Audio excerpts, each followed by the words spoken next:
Hi everybody, I'm Bree the Plant Lady, checking in with a mid-November weekly garden tour. We are still frost-free, been extremely mild, totally frost-free forecasts still to look forward to, but the leaves are falling and I'm actively getting them dropped here.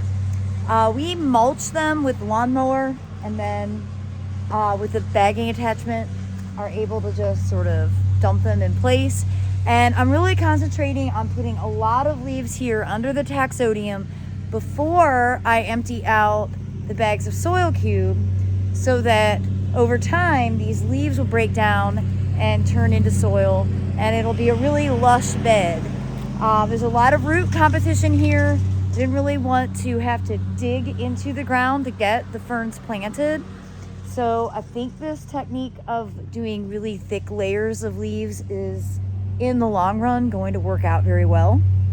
Obviously, I haven't gotten anything planted. It's been a really, really busy week, and I'm heading out of town all of this week to go to Charleston. I have 4 big programs to do there.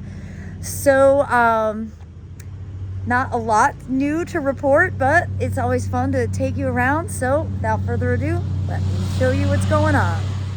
Well, last week we were all set up for the wedding. Today, pretty chill, cleaned up, threw a party last night.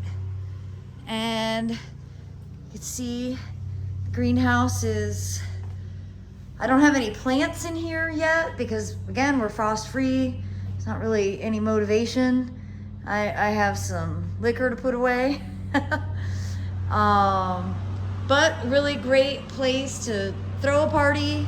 I'm super excited when I get home from Charleston to be able to work on more of the specifics of the classes that we're gonna host in January, February, and March. And as you can see, the wall of pumpkins and squash continues to look awesome. It's far exceeding my expectations, and there's still a bunch of fruit in here to harvest. I've just been kind of leaving it since the forecast is so mild. And you can see that wheat and Ms. America Mizuna that I sowed a few months ago is doing very well. It'd actually be better if it was a little colder, but that's okay. Growing next to that is a very prolific pepper. So again, I'm not really harvesting this stuff until I need it because my refrigerator only has but so much space. Crazy to see new tomatoes are germinating and growing in November. Remember, this is November. But overall, it's just really exciting. I know some of the people here this weekend were like, oh my gosh, you have a lot more to harvest. And yes, I do. But they can wait. I'm sort of overwhelmed with the amount of squash that I have to eat right now. In fact, there's more out here. It's all right. It can wait a while. Oh my gosh, I see so much more. So you can really see how I'm gonna extend the bed out to where that water line is. And I'm just realizing I've got another monstrosity of a squash in here. Oh, good Lord. Oh, it's something. It's something, that's for sure. But nice to see, you know, zinnias are still in bloom. It's definitely an odd year, to say the least. I have an irrational amount of eggplant. And again, I just haven't been harvesting it. Yeah, I think from my mental perspective, I'm gonna feel better about taking everything on once I get home from Charleston. That's my last trip of the year. And then I can start making my days a little different where I can actually get outside and start getting some things accomplished out in the garden. It's definitely time to do some cutbacks, things like hibiscus, these can be cut down. I'm really happy to see that Some of the Sasanqua camellias are starting to bloom. This is October Magic Bride, and it's a really spectacular one. Often it gets nipped by frost here, but this may be the year that it really puts on an incredible display. And I've definitely have a lot of cabbage worm pressure. I need to go around and spray BT on everything. And I'm not really sure what's going on with these peppers, why they're so chlorotic. It doesn't really matter at this point. They are full of fruit. So this is just such an odd year to be so mild, so long. I'm not complaining, it's just acknowledging. But you can see, as a result of the really mild weather, the insect pressure is crazy, and I haven't sprayed BT on these in over a month, and well, you can see there's nothing left. And that's what the cabbage worms really, they cause so much damage. And I think this might be a combination of cabbage worms and deer. And I'm just realizing over here, volunteer canna, which I don't want, but that came up from the old compost bin. We'll pull that out. And then the volunteer tomato that is just absolutely rocking and rolling. This has been such a healthy plant. Obviously lots of fruit to harvest. So I'll go ahead and harvest those and bring some produce down with me to share with all my friends in Charleston. I haven't actually even walked into the woodland. So let's see. I think there's probably some new camellias in bloom. Oh yes. This is one whose label is lost. I don't know it off the top of my head, but I think it's a Williams eye, so a Sasanqua hybrid. And another nice Sasanqua, good peony form. And I don't remember the name of it. I lost the label a long time ago, but a great reliable bloomer, always blooming at this season. I have a bunch of Sasanquas that need to get planted. They're in the greenhouse, but it's still so dry that I just can't do any planting because I can't keep up with the watering.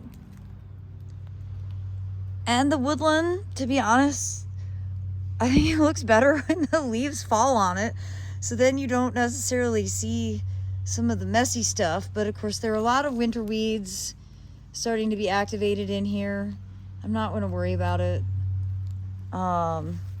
This has been off my list of priorities since the hurricane, and it's probably just gonna stay that way.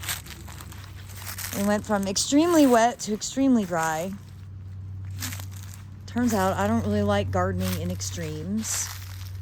See more camellias blooming here, getting protection from the deer, because the deer absolutely devour the camellias now. But here's a cute little hybrid that's actually named for me. This is Camellia Brie, a nice single pink, lots of flower buds. And above that is Camellia Sasanqua contorta. That one's been blooming for about 6 or 8 weeks already. Well, this Turk's cap has just been blooming like crazy for several months. It's a really awesome plant. A lot bigger than I was expecting. I think next year I'll do a Chelsea chop on it, and that'll keep it kind of more in its bounds. I'm really glad to see that so well established. Oh, here's Ava Grace to say hello.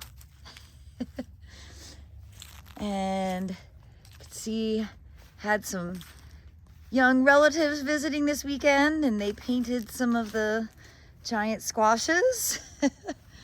And I've got a lot of squash to harvest here. You can see the chayote hanging there, and of course tons of peppers and more eggplants.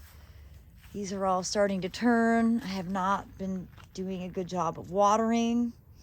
We are so dry, drier than ever. And the citrus is really coming along. I believe this is Citramello, and I've actually been harvesting it and squeezing it into tequila drinks, and I have to say it's pretty tasty. I think that I have not been utilizing this to its fullest, and now I'm taking better advantage of it.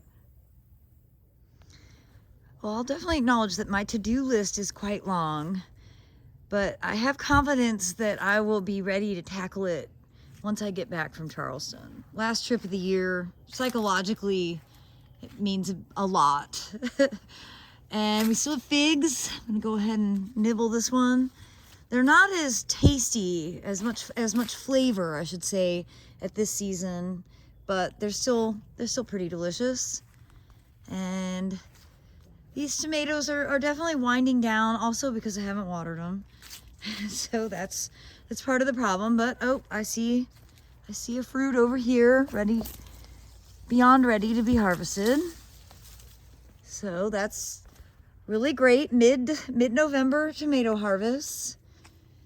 And I think a lot of this eggplant I'm probably not going to bother harvesting at this stage, but I will be ready and excited to get all the containers replanted for the cool season, and of course start to get all of the succulents moved to the greenhouse. And so when I say I have a big to-do list, I do, but it's an exciting to-do list.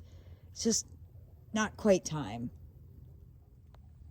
Well, everybody, I look forward to sharing another update with you tomorrow, featuring everything else that's growing here in my gardens in Fuquay-Varina, North Carolina.